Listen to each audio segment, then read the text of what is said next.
Hello, ladies and gentlemen, this is Eddie Marcus again. I want to take advantage of this moment and consider it a teachable moment whereby we can discuss, or you can listen to me share with you one of those little sly moments, how evil works. You know, we've been talking about how the Democratic Party tried to hold itself up as being something so special above what Trump is doing, or what the Trumpism is doing, or what the Republican Party is doing, or just what white conservatives are doing.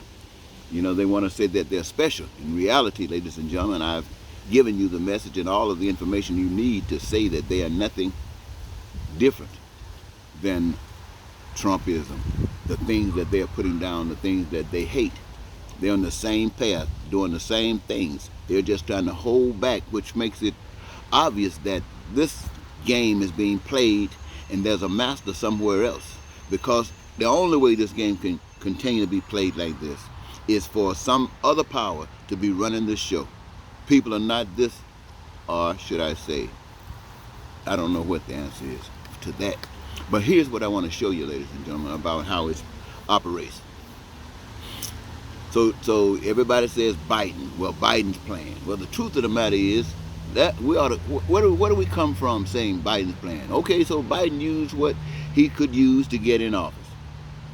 But this isn't supposed to be Biden's plan. This is supposed to be the people's plan. That wasn't supposed to be Trump's plan. Trump could do whatever he was talking about, but it was supposed to be the people's plan. Well, the people lost there in the beginning because the people didn't get who they voted for. They got somebody else. So, ladies and gentlemen, I talked about that before, but what I'm trying to say to this right now is how appeasement is made, how people just accept stuff. I believe there was a runoff election in Ohio, had to do with the Miss Chantel Brown, and she was running against Miss Nina Turner. And Nina Turner supposedly represented more of what Bernie Sanders and Miss Ocasio-Cortez represent. And the theory is that that was going out too far.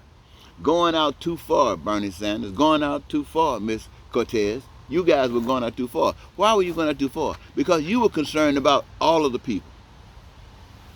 You were concerned about everybody having housing. You were concerned about all of the people. But they said that was too far. That's the Democratic Party saying that's too far. So we want to give somebody who's closer to accepting the norm. Closer to accepting the norm. Mind what I said now. Accepting the way things are. Accepting that slavery and second-class citizenry, 400 years, accepting it. And so you get your candidate that comes in and say, well, oh, I can work with that. I can work with that. So they come in. Right then, at the moment, they come in, ladies and gentlemen. They don't know it. They don't mean it. They think they're doing some good, but what they're actually doing is working against everybody else that are being denied their basic human rights. So everybody in government, I don't care what your intentions are, the Lord God Almighty that I serve wants you to know that as long as people are hurting, you are working against them. Against them. And stop thinking about dying and going to heaven. You know good and well you don't even want to die. Let alone being excited about some heaven. Come on, people. Okay, I didn't want to fuss, but I just wanted to say those kinds of things because it needed to be said. So, my point here is this.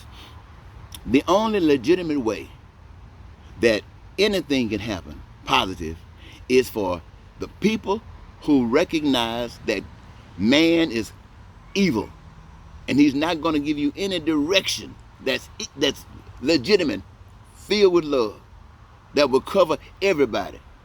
The only way you can get that is it got to come from God. And if you say it, you got to know it. And to know it means it comes from God. And if it came from God and you know it, then you know it covers everybody.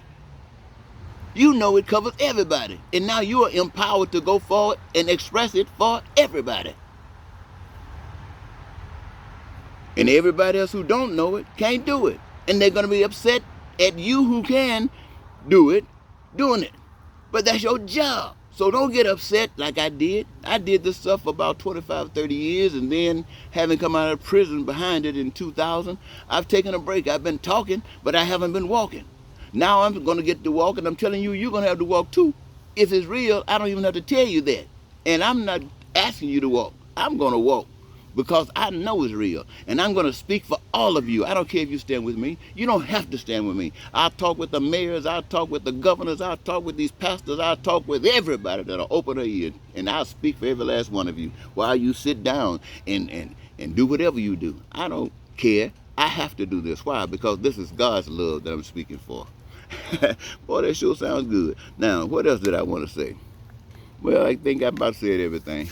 So, ladies and gentlemen, I want to thank you for the second moment. So until next time, please have a wonderful day.